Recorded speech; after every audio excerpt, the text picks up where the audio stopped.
Okay, I am recording. And so if you guys need to know, first of all, welcome and thank you for joining us.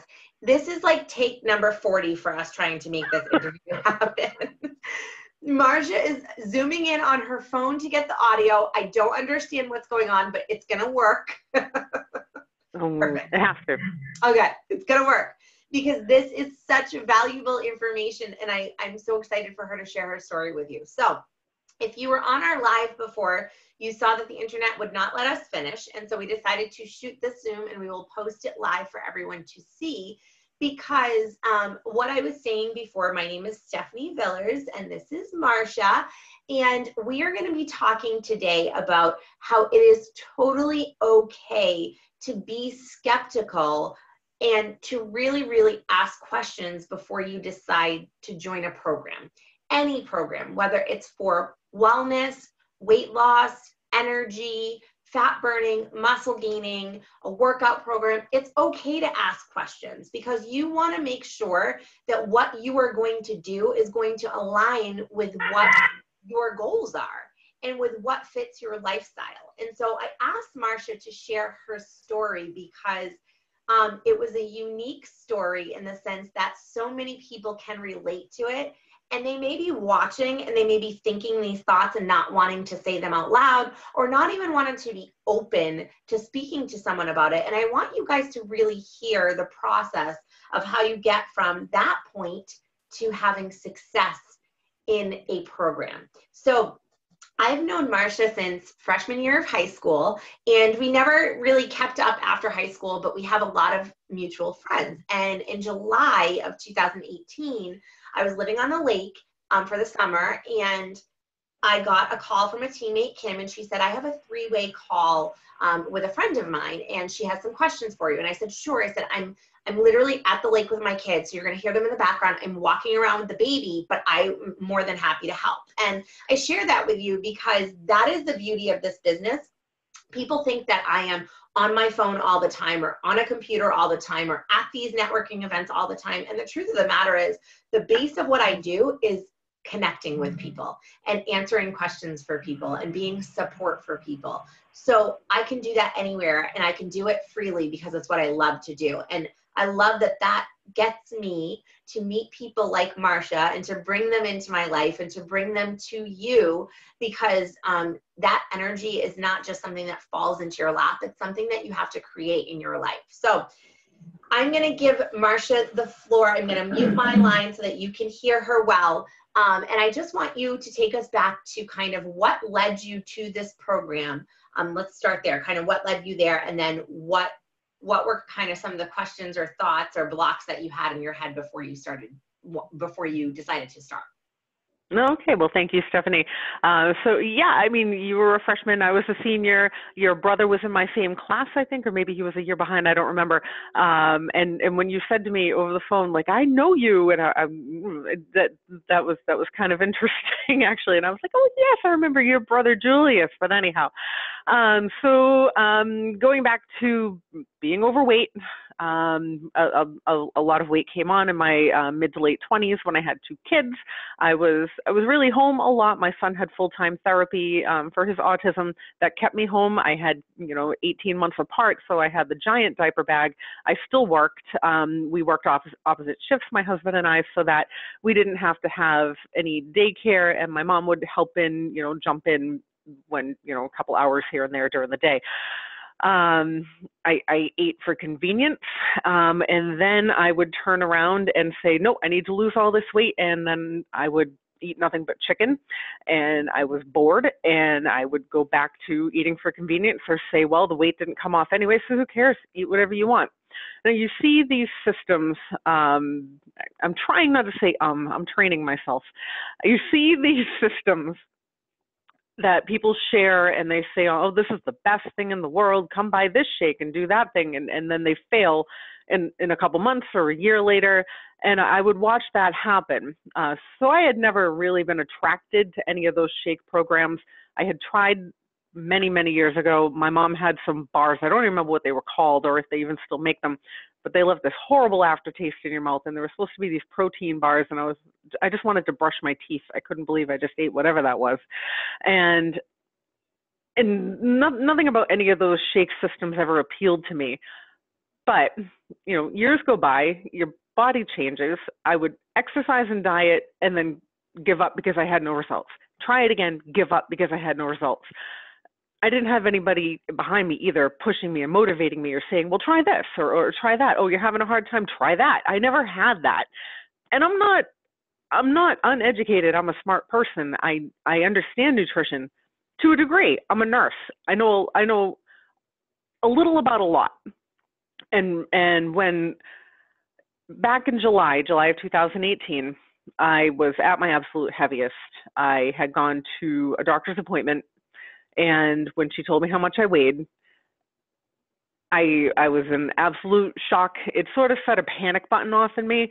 My blood pressure was climbing. I was already in a position of, I knew I was dealing with a depression. My best friend had committed suicide the year before. I was just about a year after that had happened. And at that point, I honestly, when that all happened, I didn't think I was allowed to feel anything besides misery, because that would somehow be betraying her. I won't get too far into that. I've done a lot of healing. So in July, after this doctor's appointment, I was still in the throes of this depression. My thing's binging, sorry. Still in the throes of this depression, and I posted on Facebook this article that I had found about the link between depression and weight gain and how it's kind of a cycle. And a couple of people reached out to me, and I was like, I don't want your shake system. No, I don't want any of that stuff. I don't want it doesn't taste good. I want to eat real food. I don't want to just drink milkshakes. But Kim just kind of kept saying, well, but you've seen me, you know me, and I know Kim. She's my sister-in-law's one of her best friends, and so I've seen her at kids' parties. She's actually her in-laws live across the street from me. Small world. And so I've seen Kim, and I've kind of seen her journey here and there. When I do see her, before joining Isogenics, and she talks more to me. She's like, you do eat real food. You don't just drink these milkshakes. You're not hungry. You got to trust me. This does work. And I said, well, I have questions. I sat down and I made a list of a million questions, and taking some of the medical knowledge that I have and some of the talents that I've acquired of being an investigator. And I made a list of questions, and she said, okay, I'm going to put you on the phone with somebody who can answer these questions, or could find the answers to these questions if she can't answer them. Everything. What are the long-term effects? What happens if I stop? Will it be safe to stop? Will I gain the weight back? How much does it cost? Do these supplements cause? And I went down the list. I said, okay, so if you're going to use this super duper grape juice, will I get kidney damage? If I use this magnesium, will I have a cardiac arrhythmia? Will this stuff cause liver damage? Will I have colon damage? And I said, is there a nutrition plan that will give enough calories to a person of my size? I'm like, I am super obese. I am in that category. I said, I don't want to be starving because I will fail. I didn't want to fail. And so Stephanie, you I know I had you guys laughing when I was like, basically saying I'm huge and you can't just feed me what somebody who weighs 150 pounds might eat. Excuse me. Will I become addicted? That was another thing. What if I start using these programs, this program, and I stop using it? Will there be a withdrawal point? And you made a lot of good points to me. It's like, well, of course, if you stop eating right and go back to the way you were eating, the weight's going to come back. That just made sense. And there were some questions that I asked that I was like, well, I guess that does just make sense. And of course, you also said, use what you're comfortable using. If you're not comfortable taking magnesium supplements, don't take them. Okay, that made sense. These are all things that are over the counter. These aren't, it's not like a black market prescription thing that there's some doctor somewhere making this up and sending out fake prescriptions. And we got off the phone, and that was when I said, this is ridiculous. I was being ridiculous. I had to say, I've opened many soda cans and just drank what was in them and never questioned it. Maybe I did question it, but I drank it anyway. So why is this different than that? And there's a 30-day money back guarantee. So, you know what? There's nothing in those shakes that's going to hurt me. I have people saying, hey, I've been on this system for 5 years, 3 years, more in other testimonials that I had perused at. I had looked online. These people weren't dropping dead from it. It got to where I said, this isn't about what's in the shakes. This is about me being a control freak. I had to think about all the times that I had failed, and not because I didn't really try, but because I wasn't seeing the results, because I didn't have that knowledge base and I didn't have the correct nutrition. You hear, you want to lose weight? Eat less. I mean, it makes sense. The less pounds you put in your mouth, the less pounds your body is going to weigh. That's really not how it works. You need the calories, you need the protein, you need to feed your body to fuel it so that it'll use what you've taken in and then some. So I also didn't want to be restricted, and I liked to hear that you still eat not only real food, but there's no bad food. There's really no such thing as bad food. I'll tell you, one of my favorite snacks in the world is chips. I love potato chips. And I can still have some potato chips every now and then, and they put a smile on my face, and I love it. And then I put them away, and I don't go back for more because I don't need to. My mindset is totally different now. So anyway, we got off the phone. Kim and I stayed on the phone, and I said, if I'm gonna do this, I'm gonna jump in with both feet. I rarely do things half-heartedly. So I said, what's the biggest package they got? What do they got? Yep, give me of it. Give me everything. Give me all of it. What flavor? Just give me all the flavors. and she put my order through, and I told my husband later on, I'm like, so I bought it. And of course, he has the same questions that I've had all along, because I think I had been feeding those questions to him. So I got my stuff, I got my package, and in the first month of following this program, and someone saying, okay, at this time you're going to eat that, and then you're going to eat that, and you're going to have your shakes at this time.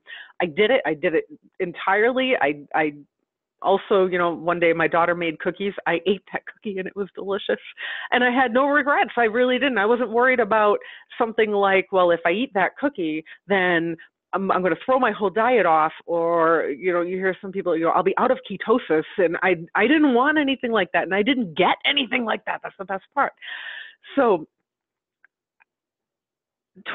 I was still skeptical. I was skeptical up until late December. I'm not even going to kid you. I started late July. I was still skeptical. A month after I started, 20 pounds was gone. And I still wasn't ready to share. And about a month after that, 30 total pounds was gone. And I still wasn't really ready to share. Kim made a little post. It didn't get a lot of attention. I was kind of glad for that, because I had seen all those people who said, ooh, try this shake system. Ooh, it's the best. And then they failed. And I didn't want to be that person. I wanted to be more responsible. So here I was still skeptical. Here at 30 pounds later, I was still skeptical. 40 pounds later, I kind of shared. 50 pounds later, I kind of shared. Here I am, 60 pounds down. I started late July. Here we are in middle of April.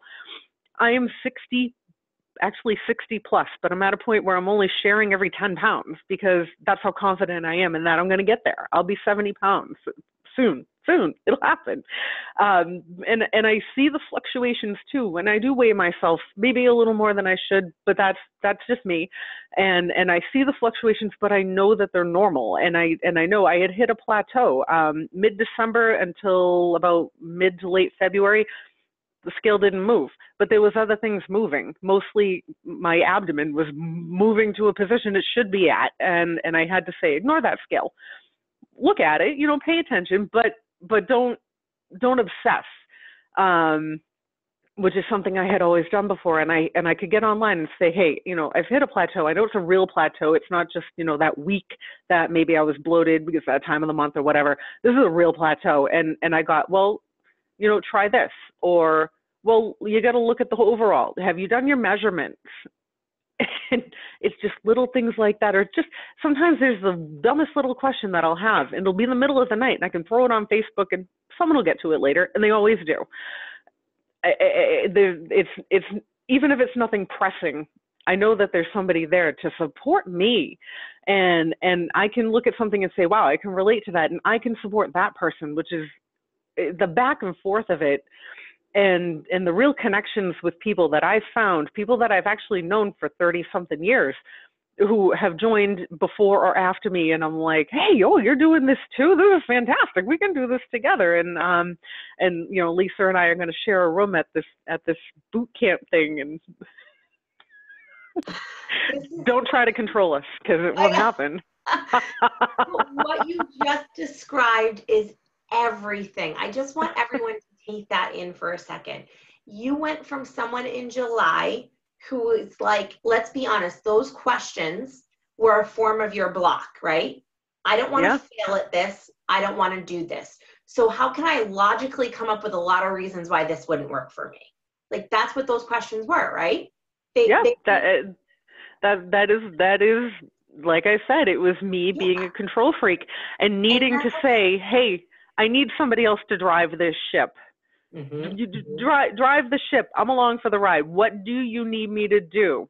I'll be the skipper. And that's the difference, is that it's not just, you could Google right now a 1,200 calorie diet. You could Google right now and find a keto diet. You could Google and find a paleo diet, but it's having it laid out for you and having that constant support, not having to think about it and being told constantly, trust the process, trust the process, trust the process. And then as you get results, it's not just about those results, like you said, because you still mentally might still have these blocks, but it's okay. Let's break down the other pieces of this. How are you feeling? How is this affecting your relationships? How is this affecting your work? How is this affecting being a mother?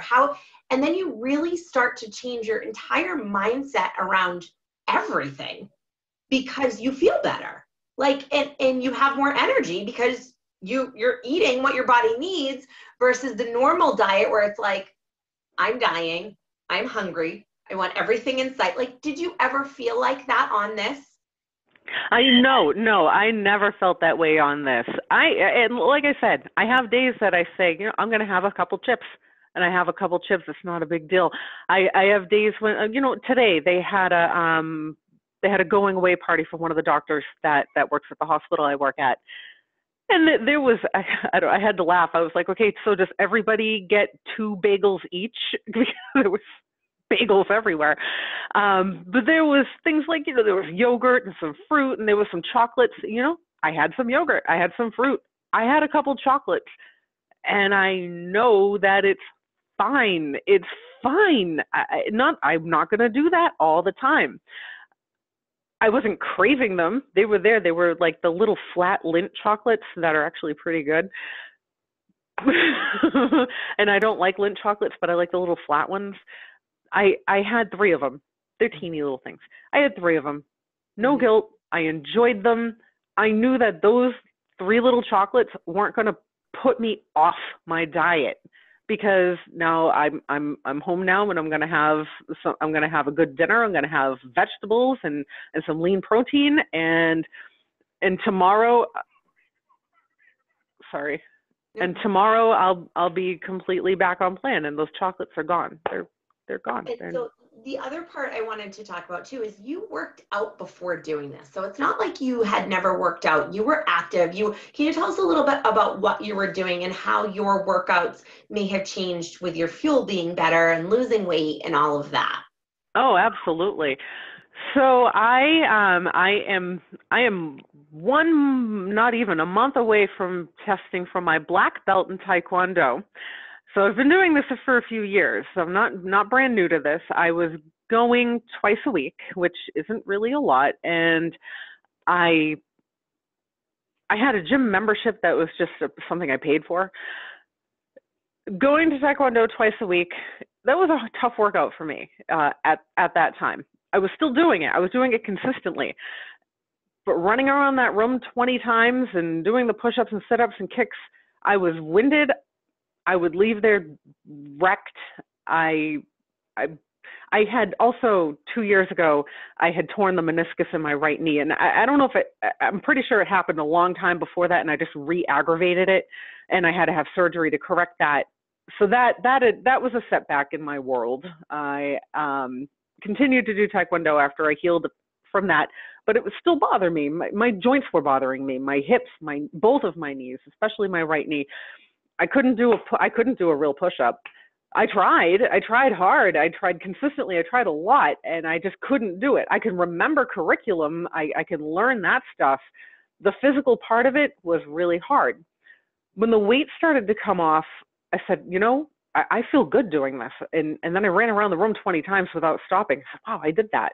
I was winded a tiny bit, nothing like I had been before. I said, wow, I did that. And I said, I'm going to start going on Tuesdays too. So then I was going 3 times a week. And then I joined a softball team. And I could run out to the outfield. I could run to catch the ball. I could squat down and play catcher if the catcher wasn't there, and throw the ball down to second. And I loved it. This is fantastic. Now I work out 5 days a week now, and I include my Taekwondo. Those are hour-long classes. We run, we get sweaty, we kick, we squat, I go to the gym on my own once a week, although I did skip last week because of my shoulder, and and I joined a softball league again. Coming up in the next few weeks, we're gonna start having games, so that's exciting. And so that's awesome. But I wanted to share that because some people are in that right now. They're doing something. Maybe they're going to the gym 3 days a week and they're not seeing results. Or maybe they're running and they're like, this hurts. Or maybe they're taking Taekwondo and they're like, I'm not feeling the effects. And a lot of it can be because your nutrition's not fueling you and giving you the energy that you need to be able to. Right. So I guess I digressed a little bit there. Yeah, that's okay. Yeah, no, you're absolutely right. Like I said, when the weight started to fall off and I started to feel better, and I've 20 pounds down, 30 pounds down, I said, this feels so much better. And I almost want to push, well, not almost, I do. I want to push myself more because I know that I can do so much more, and I can give so much more of myself. I don't want to sit on the couch. In fact, when I'm home now, and not that I really was a couch person before, but I don't want to be on the couch at all. In fact, I wouldn't mind not having a television. I want to move. I want to clean. I actually want to get outside and rake because it's good for me. I'm moving. My arms are strong. My body is strong, stronger than it ever had been. And I've always been an active person. I've always done sports. I mean, in high school, I played volleyball. I played softball. I did dance from when I was a young kid up until I think freshman year, actually, of high school, before I stopped doing that. I've always moved. And in fact, after having the kids and before joining Taekwondo was I went to the gym. I did. I had a little routine, a couple days a week. I dropped the kids off, go to the gym, and come home. And things kind of fizzled down a little bit. When I got back into Taekwondo, I was like, oh, I needed this. I needed to move. I needed this so bad. And then when I got back into softball, I was like, I needed that so bad too.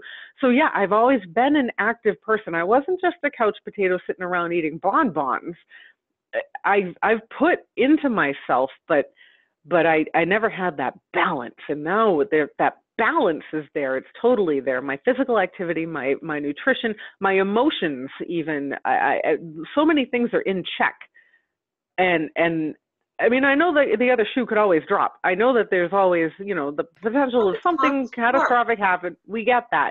But I also know that there's a safety net. There's a group of people that are going to say, let's get Marsha back up. And it's all about having the support, the accountability, and the tools. Because like you said, things happen in our life and things that we can't control. But having the tools, whether it's, okay, you know what, I'm going to sit down and I am going to journal through this, or I'm going to set small goals that keep me from going all the way back to the way I was before, or I am going to just say, you know what, I'm going to get 2 shakes a day and this many cups of vegetables in every day. And that's going to be my only goal. There's so many little things that you can do to keep you from making your lows too low. And that's really what it is. It's that balance. It's when we're high and great and we're working out 6 days a week and we're eating nothing but chicken and celery, there's got to be a fall from that.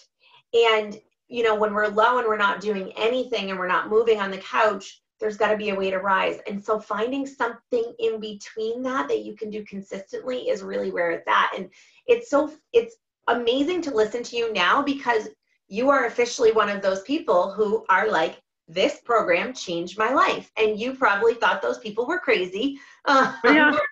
I know there's people who think I'm crazy, and that's totally cool. Yeah. Because I gotta say, a year ago, if I looked at myself now, I'd say, oh, she's crazy. Yeah.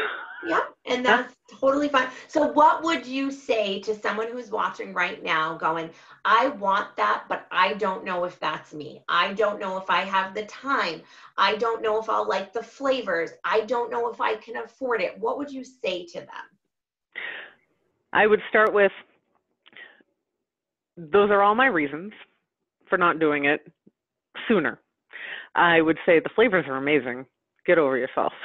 I would say I'm a busy mom. I have a 14-year-old and a 12-year-old. I work full time. I commute a long time sometimes. Sometimes I have over 2 hours of being on the road just to get one way to where I'm going. I would say I also work a second job. I do things you just heard me talk about. I do Taekwondo. I do it actually 4 days a week.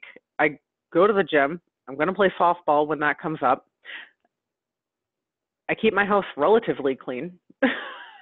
I have time for myself. I have time for my family. I connect with my husband. We have dinner at my mom's house every Thursday. You're not too busy. You're not too busy. There's times that I say, oh shoot, I forgot to do my meal prep. And you know what? I can throw something together for the next 5 days in about 20 minutes. That's what I would say. And so I'm going to end with this.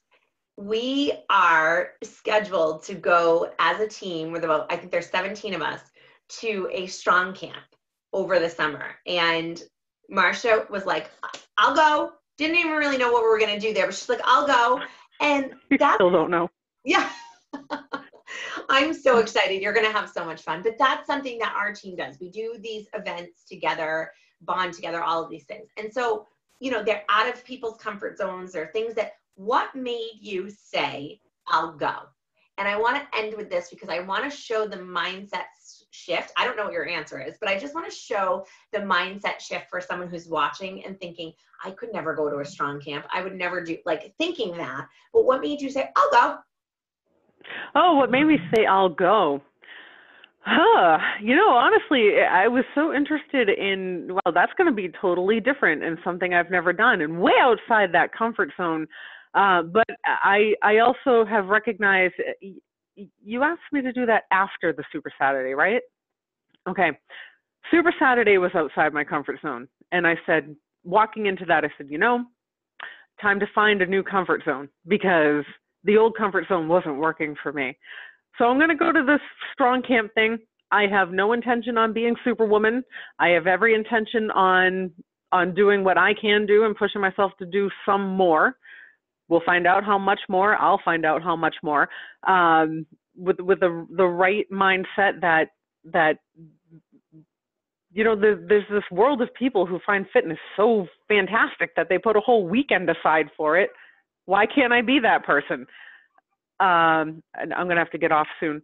So that's really it. It's just for a new experience. I love that. No, growing and learning and becoming what I never was before. I am outgrowing the person that I used to be. And the same me, I'm still me. I'm still Marsha. I still talk with my hands and I still roll my eyes all around the place when I speak. I'm still me, but I'm this evolved version of me. And that's how we all actually have to be, because it's not about being better than anyone or being like anyone. It's about continuing to grow ourselves and being the best version of ourselves. And that evolves and that changes. So I will let you go. Thank you so much for sharing your story. There's so much. All right. If you guys have any questions, I'm going to tag both Kim and Marsha in this video. Reach out to them, reach out to any of us, and we can answer any questions for you, share more testimonials, share more information. But if there's one thing that you took from this, it's, if there's one thing Marsha wished, it's probably that she had started sooner. But she's here now, and she's doing it, and she's growing. Like, well, you're shrinking, but you're growing. All right. Well, thank you so much. Right. Have a wonderful Sunday, and I'll talk to you soon. Thank you, Stephanie. Okay. All right. You too. Bye. Bye-bye.